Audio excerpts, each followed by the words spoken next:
Hello students, today we will discuss about a great person। आज हमारा जो topic है ना, एक बहुत ही great person Mendel. Great person Mendel का डिस्कस करने वाले हैं। और वो भी आपका जो क्लास 12 है ना, क्लास 12 का जो चैप्टर 5 है ना, principle of inheritance and variation genetics. तो जेनेटिक्स में जो मेंडल ने जो वर्क किया था, तो उस मेंडल के वर्क के बारे में, उनको वर्क कैसे क्या उसके बारे में डिस्कस करने वाले हैं। बहुत इंटरेस्टिंग टॉपिक होने वाला है, बहुत मोटिवेशनल टॉपिक भी होने वाला है आप लोगों के लिए, है ना। तो बात करते हैं ग्रेगर जॉन मेंडल। इनका बर्थ 1822 जुलाई। देखो इसका बर्थ की बात करें, मेंडल का जो बर्थ है 22 जुलाई 1822 के अंदर इनका बर्थ हुआ था और 84 में इनकी डेथ हुई थी, राइट। इनका जो बर्थ हुआ था वो सिलेशियन विलेज है, नॉर्थर्न मोराविया, है ना। उस समय वो ऑस्ट्रिया का पार्ट था, है ना, अभी चेक रिपब्लिक का है। तो वहाँ पर इनका बर्थ हुआ था। आपको इनकी इस विलेज का नाम और इसकी डेट ऑफ बर्थ दो तो चीज़ रख लेना है यार, याद कर लेना अगर आप नीट 2024 की प्रिपरेशन कर रहे हैं तो। एक्चुअली क्या है, ये इसलिए रखने का बोल रहा हूँ मैं आपको कि एक क्वेश्चन आ गया मेंडल से नहीं आया, लेकिन मेंडल के बारे में पॉसिबिलिटी एक डार्विन से क्वेश्चन आया था। डार्विन ने ना नेचुरल सिलेक्शन थ्योरी पर पोस्ट की थी, है ना, और उन्होंने इवोल्यूशन थ्योरी पर पोस्ट की थी डार्विन ने, ना, राइट। तो उस डार्विन ने जो अपनी इवोल्यूशन पर वर्क कर रहा था, उस समय उनकी जो ट्रेवलिंग की थी जिस शिप से, उस शिप का नाम पूछ लिया यार, तो फिर कुछ भी पूछ सकते हैं। तो कुछ चीज़ें तो हमें खाली इनका विलेज का नाम, डेट ऑफ बर्थ, थोड़ी बहुत चीज़ें और कुछ बेसिक चीज़ इनके बारे में लर्न करनी है। मे भी पॉसिबल वहाँ से क्वेश्चन आ जाए, तो इसलिए आपको कुछ चीज़ लर्न करनी, ज़्यादा लर्न नहीं करना है। हम टू द पॉइंट पढ़ने वाले हैं, फालतू की बात नहीं पकड़ने वाले हैं, राइट, है ना। हम फालतू की बात नहीं कर रहे हैं। हमें पता है आपकी एज की, आपके एज के अकॉर्डिंग और आपके लेवल के अकॉर्डिंग और आपकी क्लास के अकॉर्डिंग हमें पढ़ना है। हम आपको डिटेल तो बहुत दे सकते हैं, लेकिन आपका दिमाग के अंदर कचरा नहीं भर सकते हैं, है ना। क्यों? क्योंकि जो आपके एग्जाम के लिए यूजफुल नहीं है, वो तो आपके लिए वेस्ट है यार। अब आप मेरे को क्या नॉलेज है, उतना नॉलेज आप हो सकता है आप मेरे जितना जब पढ़ोगे तो मुझसे ज़्यादा आपको नॉलेज हो, पर इस एज में आपको अभी जो एग्जाम क्लियर करना है उसके अकॉर्डिंग बात कर रहे हैं। तो आपको सिर्फ ये इसका विलेज का नाम और उसकी डेट ऑफ बर्थ ये लर्न कर लेना, ठीक है। ज़्यादा कुछ लर्न नहीं करना है। मेंडल ही वो फर्स्ट पर्सन है जिन्होंने कि जेनेटिक्स के जो बेसिक प्रिंसिपल है ना, उसको खुद ने भी समझा और हमें भी समझाने का ट्राई किया है, हमें समझाया, ठीक है। अच्छा, एक चीज़ और सुनो, मेंडल जो है ना, इन्होंने अपना जो पूरा वर्क करने के लिए पी प्लांट यानी कि गार्डन पी प्लांट है ना, पाइसम सेटाइवम, इसको साइंटिफिक नेम है पाइसम सेटाइवम, उसके ऊपर वर्क किया था। और एक सीरीज पूरी चैन, एक्सपेरिमेंट की पूरी चैन थी इनके पास, है ना। तो पूरी चैन की थी वो इसके अंदर। और उसके बाद जो है इन्होंने अपना जो वर्क था, उस वर्क के आधार पर जो बेसिक जेनेटिक्स हैं, या बोल सकते, देखो जैसे हमने लिखा है, from the result of cross breeding pea plant Mendel developed a simple theory to explain the transmission of hereditary characteristics और trait from generation to generation. एक सिंपल थ्योरी बताई इन्होंने कि कैसे जो ये हेरिडिटरी कैरेक्टरिस्टिक्स जो हैं one generation to next generation में पास हो रहे हैं, है ना। हालांकि उस समय जो है ना, ऑल्दो मेंडल को कोई नॉलेज नहीं था कि what is mitosis, what is meiosis, what is difference between mitosis and meiosis, है ना। और chromosomal behaviour, he don't know about chromosomal behaviour, he don't know about segregation, gene segregation, है ना। ऑफ कोर्स हम जानते हैं अब तो, लेकिन उस समय मेंडल नहीं जानते थे, ठीक है। अगर वो जानते तो और भी उनकी थ्योरी थोड़ी डिटेल में होती थी। फिर भी उन्होंने अपनी थ्योरी बहुत अच्छा वर्क किया और बहुत अच्छी थ्योरी दी। और जो अपना कंप्लीट पूरा वर्क था ना, वर्क और उससे जो प्रिंसिपल थे, उस वर्क और प्रिंसिपल सबको एक जो है ना पूरी थ्योरी के फॉर्म में टाइप करने के बाद ब्रून के अंदर नेचुरल हिस्ट्री सोसाइटी ऑफ ब्रून, उसके अंदर उन्होंने प्रेजेंट की इन 1865। अपना एक्चुअली 7 ईयर में उन्होंने अपना वर्क कंप्लीट किया था, है ना। 64 तक 7 ईयर टोटल पी प्लांट के ऊपर वर्क किया था। और उसके बाद जो अपना टोटल वर्क और उससे जो प्रिंसिपल उनको मिले थे, वो सब के सब उन्होंने पब्लिश किए थे इन 1865 में नेचुरल हिस्ट्री सोसाइटी ऑफ ब्रून, ठीक है। और 1865 में इन्होंने प्रेजेंट किए थे। तो 1866 की जो रिपोर्ट थी, किसकी report, natural history society of Brunn, इसकी जो रिपोर्ट थी, उस रिपोर्ट के अंदर मेंडल के जो कंप्लीट एक्सपेरिमेंट थे ना, जितने भी जो कंप्लीट एक्सपेरिमेंट थे और जो प्रिंसिपल थे, एक्सपेरिमेंट और प्रिंसिपल दोनों, उनके लिए एक हेडिंग चूज किया इन्होंने। एक हेडिंग से सारा जो है प्रिंट किया। वो हेडिंग का नाम मोस्ट इंपॉर्टेंट है यार, एक्सपेरिमेंट ऑफ प्लांट हाइब्रिडाइजेशन। आपको लर्न करना है। देखो क्या लर्न करना है आपको, natural history society of Brunn, natural history society of Brunn ये याद करना है, 1865 के अंदर पब्लिश किया, ये लर्न करना है आपको, ठीक है। किस उसका जो हेडिंग क्या था, एक्सपेरिमेंट ऑफ प्लांट हाइब्रिडेशन, ये लर्न करना है। किस ईयर में पब्लिश हुए थे, 1866, ये आपको लर्न करना है, ये आपको लर्न करना है। ये मेंडल का कंप्लीट वर्क था, ठीक है। अब यहाँ पर एक ट्विस्ट आ गया यार, इन्होंने सब कुछ काम कर लिया, पब्लिश हो गया, पर यहाँ पर एक ट्विस्ट आ गया, एक जो मेंडल के साथ बहुत बुरा हुआ। देखो क्या लिखा हमने, unfortunately Mendel could not gate fame and respect for the important work done by him during his life time. बहुत बुरा हुआ कि मेंडल ने जो अपना वर्क किया ना, जो भी वर्क किया बहुत बढ़िया वर्क था उसका यार, लेकिन उसकी लाइफ टाइम में जो मेंडल को फेम मिलना चाहिए था, जो रेस्पेक्ट मिलना चाहिए, वो नहीं मिला। क्यों? क्योंकि उसका देखो बहुत से रीज़न थे, उसमें से जो बड़ा रीज़न है कि ये भी है कि उस समय जो है ना डार्विन एंड वेलेस की थ्योरी, नेचुरल सिलेक्शन थ्योरी जो है उस समय उसकी, डार्विन की जो नेचुरल सिलेक्शन थ्योरी पर पब्लिश हुई थी इन 1859 में, 1859, और इनका वर्क कब आया था, 1865 में प्रेजेंट किया, 66 में पब्लिश हुआ, राइट। तो 15 उससे पहले ही डार्विन वेलेस की थ्योरी आ गई, और डार्विन वेलेस की थ्योरी के उन्होंने बताया था कि जो लाइफ है वो प्री एग्जिस्टिंग से ही न्यू जनरेशन में आ रही है, तो प्री एग्जिस्टिंग से उससे न्यू जनरेशन बन रही है। और उससे पहले ये माना जाता था, है ना, उनकी जो रिलीजन वगैरह में ये माना जाता कि भगवान ने बनाई लाइफ, तो है ना, और वो कह रहे नहीं भगवान ने नहीं, जो प्री एग्जिस्टिंग जो लिविंग ऑर्गेनिजम्स है उनसे न्यू ऑर्गेनिजम्स आए हैं, ये डार्विन ने बोला। तो उनके ऊपर जो है अब सीधा सीधा उस समय बाइबल को चैलेंज कर रहे थे वो, तो उसके लिए उसकी थ्योरी बहुत ज़्यादा जो है साइंटिस्ट के अंदर बवाल मचा होता, सबके सब साइंटिस्ट उनकी थ्योरी को प्रूव करने के लिए लगे हुए थे, उसको उनको डिस्कस करने पे लगे हुए थे, ठीक है ना। इसलिए मेंडल के वर्क जो इतना इम्पोर्टेंट वर्क था मेंडल का, उसके ऊपर किसी ने भी, उस वर्क के ऊपर किसी ने भी कोई रिएक्शन नहीं दिया उस समय, ज़्यादा कुछ भी रिएक्शन नहीं हुआ, कुछ भी फोकस में नहीं आया। और इन 1884 के अंदर मेंडल की डेथ हो गई, इन 1884 के अंदर मेंडल की डेथ हो गई। अब तक भी किसी ने भी मेंडल के वर्क के ऊपर किसी ने भी कुछ भी फोकस नहीं किया, कुछ भी ध्यान नहीं दिया। उनकी 84 के अंदर डेथ होने के बाद, उनकी डेथ के आफ्टर 16 ईयर्स, डेथ के 16 ईयर के बाद 3 साइंटिस्ट उन्होंने सेपरेटली मेंडल जैसा ही वर्क करते हुए, मेंडल जैसे ही रिजल्ट इनको मिले, और अपना वर्क जब पब्लिश करने के लिए गए तो इनको पता चला कि यार ऐसा वर्क तो 35 ईयर पहले ही मेंडल ने कर दिया था, ऐसा वर्क तो 35 ईयर पहले ही कर दिया था।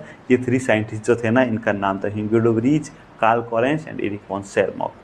आपको इनकी फोटो सहित नाम दिख रहे हैं, है ना। तो इन तीनों साइंटिस्ट ने जो है सेम वर्क किया, तब इनको पता चला कि मेंडल ने यार ऐसा वर्क तो पहले कर दिया है। तो फिर मेंडल को जो उसका रेस्पेक्ट मिलना था वो मिला, फिर मेंडल को रेस्पेक्ट एंड फेम जो मिलना था वो मिला, मेंडल का क्रेडिट मेंडल को मिला, और मेंडल को फादर ऑफ जेनेटिक्स बोला। अब क्या बोला, फादर ऑफ जेनेटिक्स और सारा। लेकिन तब तक उनकी डेथ को 16 ईयर हो चुके थे, और उनके वर्क पब्लिश होने को 35 ईयर हो चुका था। मतलब इतना इंपॉर्टेंट वर्क जो है मेंडल की लाइफ टाइम में, तो मेंडल को क्रेडिट नहीं दिलाया, है ना, इतना।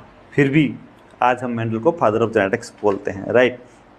अब सुनो, ऐसा नहीं है कि मेंडल ने सीधा ही पी प्लांट पर वर्क किया हो, ऐसा नहीं है कि मेंडल ने सीधा ही पी प्लांट पर वर्क किया और उसको सक्सेस मिल गई हो, है ना। ऐसा तो किसी के साथ नहीं होता कि फर्स्ट टाइम ही किसी को सक्सेस मिल जाए, राइट। होता है क्या, फर्स्ट टाइम में मिलती है सक्सेस? नहीं मिलती, ट्राई करना पड़ता है तब मिलती है ना। आप समझ रहे हो मैं क्या कहना चाह रहा हूँ आपको, है ना, राइट। मैं आपको पढ़ाई के ऊपर फोकस करा रहा हूँ, पढ़ाई के ऊपर, राइट। तो मेंडल जो है ना, मेंडल ने क्या किया जो है ना, सबसे पहले अपना वर्क पी प्लांट के ऊपर नहीं किया, सबसे पहले मेंडल ने अपना वर्क किया हनी बी पर। और काफी टाइम वर्क करने के बाद जब उसको कोई रिजल्ट नहीं मिला ना यार, रिजल्ट जो जैसे डिजायर्ड रिजल्ट तो मिलना ही था, लेकिन जो मेंडल को चाहिए वो रिजल्ट नहीं मिल रहा है, जो डिजायर्ड रिजल्ट है वो नहीं मिला, तब मेंडल ने उसको छोड़ दिया, उस वर्क को वहीं स्टॉप कर दिया, बंद कर दिया। और उसके बाद जो है माउस के ऊपर मेंडल ने अपने एक्सपेरिमेंट स्टार्ट किए। उस समय मेंडल को नहीं पता, लेकिन आज हमें पता है मैं उसको क्यों डिजायर्ड रिजल्ट नहीं मिला, क्योंकि हनी बीज के अंदर हैप्लोडिप्लो सिस्टम चलता है।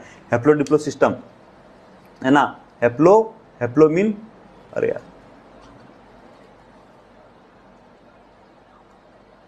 हैप्लो, इनका जो मेल होता है ना वो हैप्लॉइड होता है और जो फीमेल होती है वो डिप्लॉइड होती है। हैप्लॉइड मतलब 2n और डिप्लॉइड मीन 2n, है ना। जब मेल हैप्लॉइड ही हैं, मतलब मेल के जो मेल बन रहा है उसमें दोनों ही मेल फीमेल का रोल ही नहीं है, तो फिर उसमें जो डिजायर कैरेक्टर मिलने ही नहीं थे, इसलिए जो है मेंडल को उसमें डिजायर कैरेक्टर नहीं मिले। उसके बाद माउस के ऊपर वर्क किया मेंडल ने। माउस ऑफकोर्स 2n होता है, माउस जो है ना 2n होता है, तो इसके ऊपर मेंडल को जो रिजल्ट मिलना था वो मिला। माउस में जो मेंडल को रिजल्ट मिलना था ना वो मिला, लेकिन लेकिन लेकिन लेकिन माउस के ऊपर रिजल्ट मिलने के बाद भी मेंडल, एक्चुअली जो मेंडल का रिलीजन था ना उसमें एनिमल सेक्स के ऊपर बात करना अलाउ ही नहीं था, एनिमल सेक्स के ऊपर वर्क करना अलाउ ही नहीं था। जब मेंडल को सब कुछ रिजल्ट मिल रहा है लेकिन उनके रिलीजन में ही एनिमल सेक्स पे आप बात नहीं कर सकते, तो मेंडल को अपना वर्क स्टॉप करना पड़ा, वहीं रोकना पड़ा। फर्स्ट हनी बी में सक्सेस नहीं मिली, माउस में मिली, तो उनके रिलीजन में उसके ऊपर बात करना भी अलाउ नहीं था एनिमल सेक्स के ऊपर, तो इनको अपना वर्क स्टॉप करना पड़ा। फिर उन्होंने एक प्लांट लिया, हॉकवीड। हॉकवीड क्या है? ये एक प्लांट है, इन्होंने एक प्लांट लिया हॉकवीड, ठीक है। इस प्लांट के ऊपर वर्क किया, हिरेशियम स्पीसीज, इसकी जो स्पीसीज है ना हायरेशियम स्पीसीज का प्लांट था, हायरेशियम स्पीसीज का, और हॉकवीड प्लांट का नाम था। इनके ऊपर वर्क किया लेकिन इनके ऊपर भी डिजायर रिजल्ट इनको नहीं मिला, तो फिर इनको भी छोड़ दिया उसने। डिजायर रिजल्ट क्यों नहीं मिला वो सुनो। इसके अंदर अब हमें पता, उस समय मेंडल को नहीं पता, लेकिन अब हमें पता है। एक तो पॉलीप्लॉइडी, पॉलीप्लॉइडी मीन्स, चलो अब बात करेंगे, देखो यहाँ समझते हैं। n mean haploid, 2n mean diploid, और more than 2n 3n 4n 5n etcetera, ये सारे polyploidy. Polyploidy mean more than 2, है ना। n mean number of chromosomal set या set of chromosome, n mean set of chromosome. अब कितने chromosome set है? एक तो हैप्लॉइड, 2 डिप्लॉइड, मोर देन 2 3 4 5 6 7 8 कितने भी हो सकते हैं, पॉलीप्लॉइड। तो एक पॉलीप्लॉइड प्लांट है ये, जो हॉकवीड प्लांट है ये पॉलीप्लॉइड है, और पॉलीप्लॉइड के अंदर अब हमें पता है कि उसमें डिजायर रिजल्ट नहीं मिलेंगे, इसलिए मेंडल को भी डिजायर रिजल्ट नहीं मिला। अच्छा, इसके अलावा इसके अंदर एक चीज़ और थी, इसके अंदर एपोमिक्टिक, देखो ये वर्ड यूज हो रहा है एपोमिक्टिक। जो ये एपोमिक्टिक है ना, एपोमिक्टिक मीन ये है कि जो सेक्सुअल रिप्रोडक्शन हो रहा है ना उससे जो सीड फॉर्मेशन हो रहा है एक तो, और यहाँ पर विदाउट सेक्सुअल रिप्रोडक्शन ही सीड फॉर्मेशन हो जाता है, विदाउट सेक्सुअल रिप्रोडक्शन ही सीड फॉर्मेशन हो जाता है इन एपोमिक्टिक। तो इसलिए भी जो है मेंडल को इस प्लांट के अंदर भी डिजायर रिजल्ट नहीं मिला, तो मेंडल ने इसको भी छोड़ दिया। सबसे पहले हनी बी में डिजायर रिजल्ट नहीं मिला इसलिए छोड़ दिया, इनके रिलीजन में इसके ऊपर बात करना अलाउ नहीं था इसलिए माउस को छोड़ दिया, ठीक है। उसके बाद हॉकवीड में डिजायर रिजल्ट नहीं मिला इसलिए इसको भी छोड़ दिया। फिर लास्ट में पी प्लांट लिया यार, लास्ट में पी प्लांट लिया और 7 ईयर तक पी प्लांट लिया। और एक्चुअली क्या है, पी प्लांट जो है ना 2n होता है। देखो सुनो, जो पी प्लांट है ना, गार्डन पी प्लांट, इसमें होता है 2n इट मीन्स इसके अंदर 14 क्रोमोसोम लिखा हुआ नहीं, देखो 14 क्रोमोसोम। इसके अंदर कितने क्रोमोसोम होते हैं? 14 क्रोमोसोम होते हैं, ठीक है। 14 क्रोमोसोम है इसके अंदर, ठीक है। 2n प्लांट है। तो गार्डन पी के ऊपर पी प्लांट के ऊपर मेंडल ने वर्क किया, इसमें इनको सक्सेस भी मिली। एक्चुअली पी प्लांट के अंदर जो ना 34 वेराइटीज थी, तो मेंडल ने 2 ईयर तो ये सिलेक्ट करने में लगा दिया कि उसमें कौन कौन से कैरेक्टर के ऊपर इनको मेंडल को वर्क करना है। 2 ईयर तो ये सिलेक्ट करने में लगा दिया कि वर्क कौन कौन से कैरेक्टर के ऊपर करना है और कौन से कैरेक्टर के ऊपर नहीं करना है। उसके बाद जब उन्होंने वो कैरेक्टर सेलेक्ट कर दिए, फिर जाके जो है इन्होंने अपना वर्क स्टार्ट किया। तो इन्होंने 7 ईयर, उसके बाद 7 ईयर तक इन्होंने अपना वर्क जो है कंटिन्यू किया, और एक सीरीज ऑफ एक्सपेरिमेंट उसके अकॉर्डिंग जो है इन्होंने प्रिंसिपल वगैरह सारे प्रपोज किया, प्रिंसिपल वगैरह सारा हमें समझाया था मेंडल ने, ठीक है ना। अब सुनो, तो जो मेंडल, अब ऐसा नहीं है कि मेंडल से पहले, अच्छा ये भी तो है ना यार, ऐसा थोड़ी है कि मेंडल ही फर्स्ट पर्सन था जिसने ये सारे एक्सपेरिमेंट किए और मेंडल से पहले किसी ने ऐसा कोई एक्सपेरिमेंट नहीं किया हुआ, ऐसा भी नहीं हुआ। मेंडल से पहले भी बहुत सारे साइंटिस्ट ने ऐसा वर्क किया, इवन कुछ ने तो प्लांट्स के ऊपर भी वर्क किया, लेकिन वो सब कुछ उनको कुछ भी ऐसा मीनिंगफुल रिजल्ट नहीं मिला। उन जो साइंटिस्ट हैं ना जिन्होंने मेंडल से पहले वर्क किया, उनको कोई मीनिंगफुल रिजल्ट नहीं मिला। अब जब मीनिंगफुल रिजल्ट नहीं मिलेगा यार, जब तक रिजल्ट नहीं है तब तक आपको कोई याद नहीं रखने वाला। जिस दिन आपका रिजल्ट आया, बेस्ट रिजल्ट आया, जिस दिन आपने टॉप किया, उस दिन आपको सब याद करने वाले हैं, आपको सब याद रखने वाले हैं। लेकिन जब आपका रिजल्ट नहीं आता तो आपको कोई याद नहीं रखने वाला है। एक बंदा 12th क्लास के अंदर भले ही उसने दूसरों के सामने मजे करते हुए, हंसी मजाक बातें करते हुए दिखेगा, लेकिन जब रिजल्ट में वो टॉप कर जाता है और दूसरा बच्चा पूरे ईयर्स अगर सीरियसली रहे, है ना, और उसके अगर परसेंट कम बन जाते हैं, तो लोग क्या कहते हैं, यार ये तो पढ़ता था, और पढ़ने वाले को बोलेंगे ये नहीं पढ़ता था। एज इट इज, जिनका रिजल्ट नहीं मिला। लेकिन ऐसा नहीं कि किसी ने वर्क नहीं किया है ना। मेंडल से पहले जो साइंटिस्ट है जैसे कोलर-यूटर है, गार्टनर है, नॉर्डिन है, इन सब ने जो है टोबैको प्लांट के ऊपर अपना वर्क किया था, लेकिन इनको कोई भी मीनिंगफुल रिजल्ट नहीं मिला। इनके अलावा भी बहुत सारे साइंटिस्ट है जिन्होंने वर्क किया था, लेकिन इस सबके सब किसी को भी कोई भी मीनिंगफुल रिजल्ट नहीं मिला। उसका मेन रीजन क्या था, क्यों इनको मीनिंगफुल रिजल्ट नहीं मिला? देखो, सबसे पहले अगर इनका रीजन देखें हम, ये सक्सेस क्यों नहीं हुई, उनका रिजल्ट देखें, तो इन लोगों ने क्या किया, एक ऐसा प्लांट सेलेक्ट कर दिया जिसका लाइफ साइकिल जो है ना बहुत ही लंबा हो, है ना। ये जो प्लांट है ना, प्लांट देखो यहाँ लिखा हमने, इस प्लांट्स की जो लाइफ साइकिल है, ये लाइफ साइकिल है ना बहुत ही लॉन्ग है। कैसी है? लॉन्ग। अब जब लंबी लाइफ साइकिल है, यानी कि उनको रिजल्ट के लिए बहुत ही वेट करना पड़ेगा, रिजल्ट के लिए बहुत ही वेट करना पड़ेगा।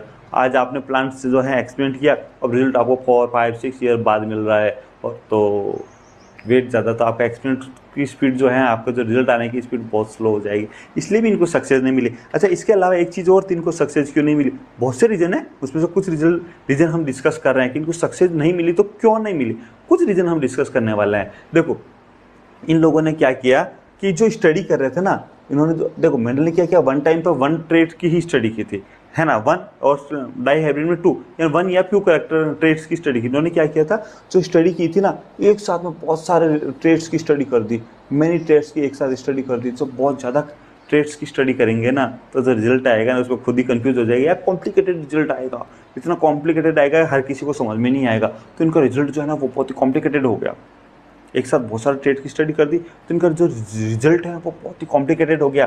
ठीक है, उसके बाद में अगर बात करें और हम इनके जो अनसक्सेसफुल होने की, तो इन्होंने क्या किया कि स्टैटिकल एनालिसिस, देखो स्टैटिकल एनालिसिस जो है ना, स्टैटिकल एनालिसिस को इन्होंने तो इम्पोर्टेंस दी ही नहीं, इन साइंटिस्ट ने स्टैटिकल एनालिसिस को इम्पोर्टेंस दी ही नहीं, इसलिए भी ये अनसक्सेसफुल हो गए। उसके बाद में और अगर हम लोग देखें, ठीक है, तो चलो यही मेन रीज़न जो था यही थे। उसके अलावा भी बहुत से रीज़न थे, लेकिन मेन रीज़न यही है, इन लोगों ने ना तो स्टैटिकल एनालिसिस किया। अच्छा चलो, इसके बाद भी अगर हम लोग देखें ना, तो इन्होंने क्या किया, जो अपना एक्सपेरिमेंट किया ना, उनका वेल डेवलप रिकॉर्ड भी नहीं रखा, इनका खुद के पास इनका वेल डेवलप रिकॉर्ड नहीं था, तो किसी और को एक्सप्लेन कैसे करेंगे। तो इन्होंने बहुत सी मिस्टेक्स की, जिस कारण से इनको मीनिंगफुल रिजल्ट नहीं मिला। यार मेंडल थे, उन्होंने क्या किया कि इन सब की मिस्टेक्स के ऊपर फोकस करके फिर अपना वर्क किया। तो देखो, हम नेक्स्ट वीडियोज के अंदर बात करेंगे कि मेंडल को जो सक्सेस मिली ना, वो क्यों मिली, मेंडल ने ऐसा क्या किया अगर मेंडल को सक्सेस मिली। तो मेंडल के सारे वर्क करने का या उसके सक्सेस का रीज़न जो है हम नेक्स्ट वीडियोज़ के अंदर देखने वाले हैं। तो फिर आपको मैं यही कहूँगा, देखो यार, हम मेहनत करते हैं आपको पढ़ाने के लिए फ्री ऑफ कॉस्ट, और हम आपके काम की चीज़ सारी बता रहे हैं जो आपके एग्जाम के लिए इंपॉर्टेंट है। तो इसके लिए हमारा मोटिवेशन के लिए आपको वीडियो को लाइक तो करना ही चाहिए यार, तो कर दो यार लाइक, उसका कोई चार्ज नहीं, कर दो आप, ठीक है। और हाँ, अब आपके बेनिफिट वाली बात क्या है कि आप हमारे चैनल को सब्सक्राइब कर दो, क्योंकि हमारी क्लास का टाइम फिक्स नहीं है। अगर हमारे चैनल को आपने सब्सक्राइब कर लिया ना, तो जब भी हमारी नेक्स्ट क्लास आपको मिलेगी उसका नोटिफिकेशन आपको पहले ही मिल जाएगा, तो आप हमारी class time to time attend कर पाएंगे। नहीं तो आपको वेट फिर बार बार सर्च करना पड़ेगा, सर की क्लास आई नहीं आई, इसलिए आप सब्सक्राइब भी कर लो, ठीक है। ओके।